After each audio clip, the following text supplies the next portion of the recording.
Well, despite what the media says, Joe Biden is not the president-elect.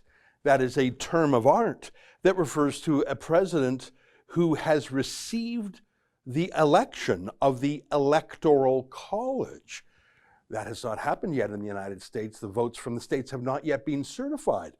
It is fair to say that Joe Biden is the projected winner, or that even is ahead in the counting, but to call him a president-elect is to presume an outcome. Well, it would be like saying Al Gore was the president-elect. He was not. There's a lot going on right now. There's a big battle over this presidency. You can imagine it's the biggest battle in the world. And right now the battle is between lawyers and vote counters. But the main war was conducted by big tech companies. In fact, they've decided not to hide themselves anymore. Since Election Day, they have appended warnings and even defamations, you could say, to Donald Trump's Twitter feed. They haven't done this to Joe Biden. They haven't done this to Democrat operatives. But big tech has simply censored the President of the United States. And what are you going to do about it? Let me show you an example of a 3-word tweet by Donald Trump. Ballot counting abuse. That's it.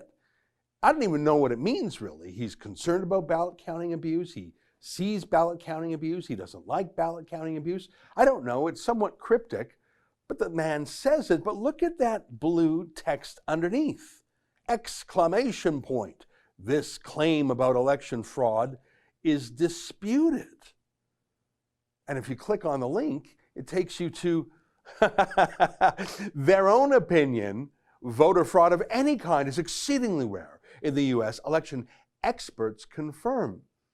But that's not a rebuttal to Donald Trump's point. I don't even know exactly what Donald Trump's point was, but Twitter has injected itself almost like we saw in some of the presidential debates where the moderator just couldn't help himself and became a debater too.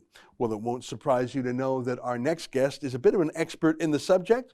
He is the senior tech editor at Breitbart.com and an author of the book on this subject, the book being called Deleted: Big Tech's Battle to Erase the Trump Movement and Steal the Election. He joins us now via Skype. So, Allum, did big tech win the battle? Did they erase the Trump movement? Well, I was hoping the title of my book, the subtitle, Big Tech's Battle to Erase the Trump Movement and Steal the Election, wouldn't come true. But look at what's happening. Look what's happening, the past week. Look at what happened with the vote. We're talking about voter fraud, talking about ballot irregularities. These are very important things. But big tech has been stealing the election almost since Donald Trump won in 2016. This book is the book you need to read if you want the full story, because they literally started right after Trump won inside these companies. And that's not just my opinion. I interviewed sources inside Facebook, inside Google, inside Twitter, conservatives who are in the closet because if their views were known, they'd be driven out of the industry. They all told me that, the imperative after 2016 inside these companies, the unspoken imperative was that nothing like 2016 should happen again. It was only in the weeks and months after the election that these companies started introducing all these initiatives against misinformation and so-called fake news and so-called disinformation that didn't exist before. And they were just laying the groundwork for what we're seeing over the past few weeks, the President of the United States being censored. In the most disputed and closely fought election in living memory, one side isn't allowed to air their concerns about voting integrity and the integrity of the election. If there are questions about voting integrity, which of course there are lawsuits, there are sworn affidavits. We've seen things with our own eyes that don't make sense.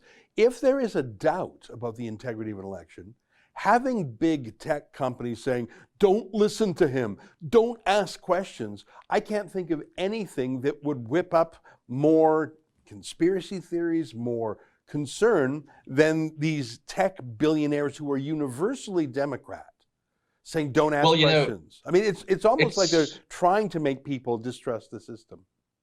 Well, it's not a conspiracy if it's out in the open. And we've seen over the past 4 years powerful special interests, whether it's politicians or national governments or NGOs and massive media organizations demanding that these tech companies involve themselves in the democratic process, suppress an entire political movement. And that's exactly what they did over the past 4 years.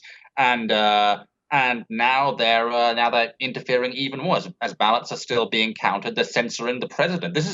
They want this to be normal. They want us to think that it's normal that these unaccountable oligarchs can shut down a sitting president, but it shouldn't be normal. That's an unacceptable abuse of power by the most powerful communications platforms in the world.